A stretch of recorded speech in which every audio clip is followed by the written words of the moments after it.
Thank you, Mr. Engelbright. I know we've had many discussions on this organophosphate. I'm not going to try to say the chemical name because I'll probably say it wrong 12 times.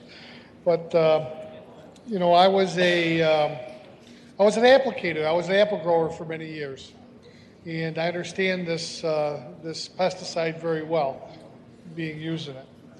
But you know, I have a few questions here. Do we have an opinion from the DEC on the prohibition of this use? To the best of my knowledge, no. Is there any reason why the DEC hasn't stepped in and gave us an opinion on it? Well, you're asking me to speculate. I can only say with certainty that no standards have been set by the state, even though there is a clear scientific demonstration of a need to address this. It has been banned at the federal level from use inside of homes. Yes, that goes back to 2000, 2001 timeframe. And it was recommended to be banned by the last administration in Washington. This current administration has a long history, in fact, of efforts by advocates to bring this to a decision at the federal level that would exclude it from contacting our children. There appears to be a lot of really good scientific basis for that effort. We were disappointed when Secretary Secretary Scott Pruitt declined to follow the advice of the scientists of the Environmental Protection Agency. So again, it falls to the states to protect its citizens when the federal government fails. That redundancy in government is sometimes a source of frustration because of our levels of government being so numerous and expensive. I recognize that, but it is a fail-safe. Call it an insurance policy for the most fundamental part of being a citizen, which is to have good health. Okay, with the prohibition of use indoors, we're talking about our children being exposed to this pesticide. Chlorpyrifos, yes. Chlorpyrifos. The exposure would be by drift, correct? The exposure can be through any number of vectors. Drift, as you rightly point out, is a real problem in farm country within the state, but so is exposure through food. Most of the exposure to children, in fact, other than farm families, is through food. The scientists have essentially warned that this is also exceedingly dangerous. This is a neurotoxin. It basically affects the IQ of developing brains in young children in particular. Even contact with food such as oranges that have been treated with chlorpyrifos, even if you take the skin off, sometimes the chlorpyrifos can be found in the meat of the orange. So if you're a child and you're exposed to this, it has a devastating effect. We do not have any acceptable level that has been able to be identified for human consumption. And in the environment itself, you may appreciate this as a member of the previous member, perhaps current, of the agricultural community, that there is a precipitous drop in pollinators. One of the correlations that appears to be quite worrisome is the presence in the environment since 1965 of a widespread use. It's only that far back. And a correlating drop in European honeybee and other pollinators that our farm communities depend upon for pollinating the crops. I know that that's a contradiction because farmers are not unwise, but the use of this chemical appears to be unwise. I should also point out that in the farm communities of our state, there are many, almost 200 farms that are organic. And the organic produce, that is to say, unless they are next to a farm that causes drift to come over and contaminate their product, the organic farms are in high demand. And farmers from organic farms throughout the state support this ban. Okay, we can talk about pollinators. The organophosphate, Chlorpyrifos, is used before bloom. And in the apple industry, it's used with a horticultural oil before half-inch green. Okay, so the argument with harm of pollinators, the agricultural community doesn't want the extinction of pollinators either. So we use this product per label, used as directed. But there's but I guess, how do you expect this bill to decrease the exposure of this pesticide? If this is voted on and passed, in banned here in New York State, there isn't any other state or country who ships produce or whatever to us. This is used on soybeans, this is used on apples, this is used on just about any produce out there, or any fruit. But if New York State bans this, the only other state that has a ban on this is Hawaii. So wouldn't we be putting our agricultural community at a severe disadvantage?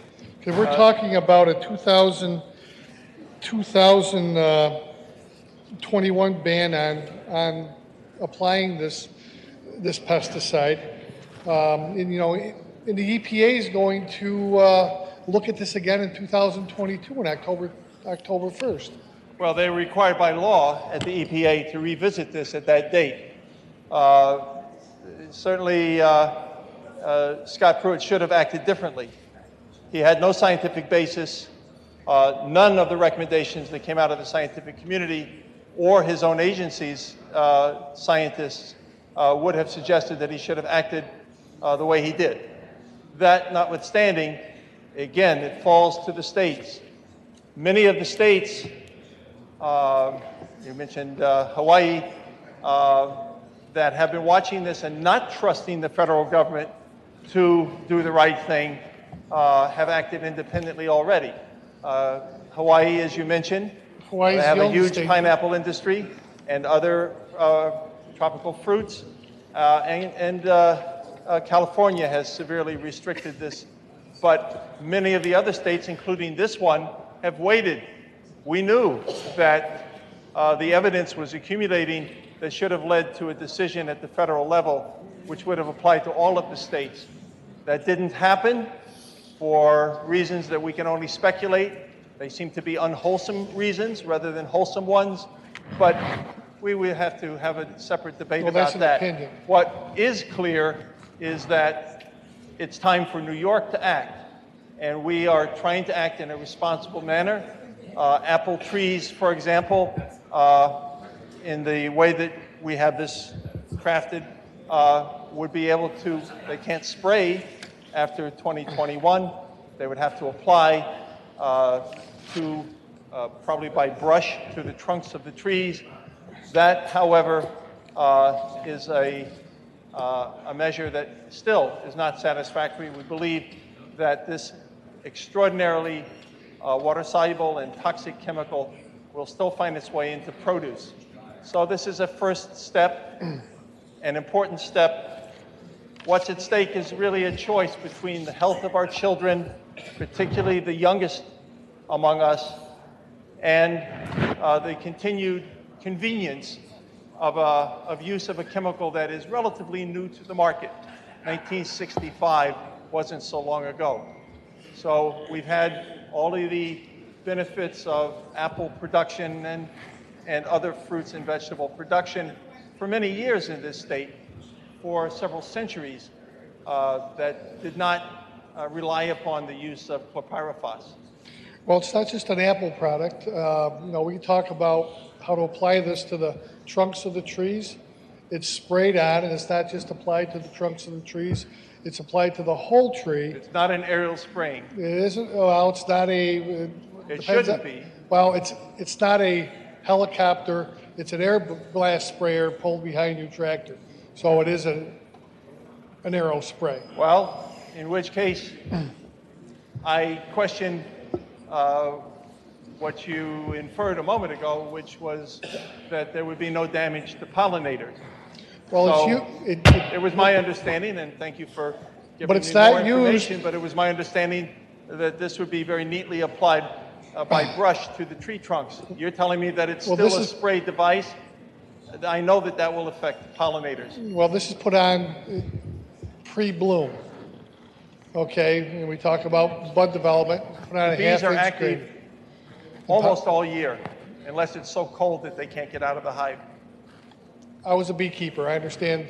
My chief of staff is a beekeeper. Okay, but we can debate that all day long. The bee colony is kept literally across the street from my office. Okay, but this is applied. So I follow before the flowers come out on the tree. That the bees are necessary for farming, are necessary for agriculture, and that they are having a population decline. This neurological poison is weakening their defense against mites, weakening their defense against other diseases, and is the likely main culprit for the decline nationwide of the pollinators that we depend upon for our food crops. Okay, well, the honey industry was absolutely sure that this was the decline of all the pollinators. I'm sure that this wouldn't even be a debate here if they could pinpoint that. Most of the studies have focused on children. It still shouldn't be a point of great debate. When you're talking about children, you're talking about the future of our state. Why should we subject our children, when they eat food, to chlorpyrifos? That is absurd. There is no reason that this chemical should be in our children. That shouldn't be a point of debate. When the pesticides are applied, there's a day of application to a day of harvest, and they start breaking down. Now, the test that we're looking at was the Columbia University test. Columbia University did a very detailed scientific study. Yes. The scientific study was used on inside. They indicated in that study that some of our indoor, children are indoor exposed to up to 100. Gentlemen, let us be civil. Okay. I am trying to be civil, sir. I understand, but we need to let a question and an answer, and not cross each other. Thank you. Okay, so whose turn is it? Mine now? Well, I'll be happy to do that. You've been back and forth so much, why don't you take it? I'll start. All right. So, the Columbia University study was done on inside application, correct? I believe so, yes. And it was done. Did it also go outside? Yeah, it's hard to know. It was an examination of human health assessment for all food exposures.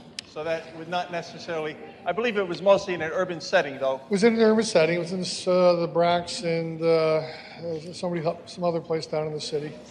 So that didn't take an effect. Some of the arguments we're talking about here with drift, with exposure to water, it was done on a specific test site, indoor applications for cockroaches. I don't know what it was for, but all tests that I've seen is the EPA is not using the same test as Columbia University did. They were using it on the metabolites, which is the breakdown of the pesticide, and it found that to be safe. And of course, we all want our children to be safe. I respect that you are, from your own experience, able to say that this is an effective chemical for reducing pests on crops. What I am equally sensitive to, though, is the fact that it is not a poison that is targeted. That if it is on the produce, then it goes to market, and then it's in the bodies of our children. If given a choice between protecting... Mr. Miller's time is up.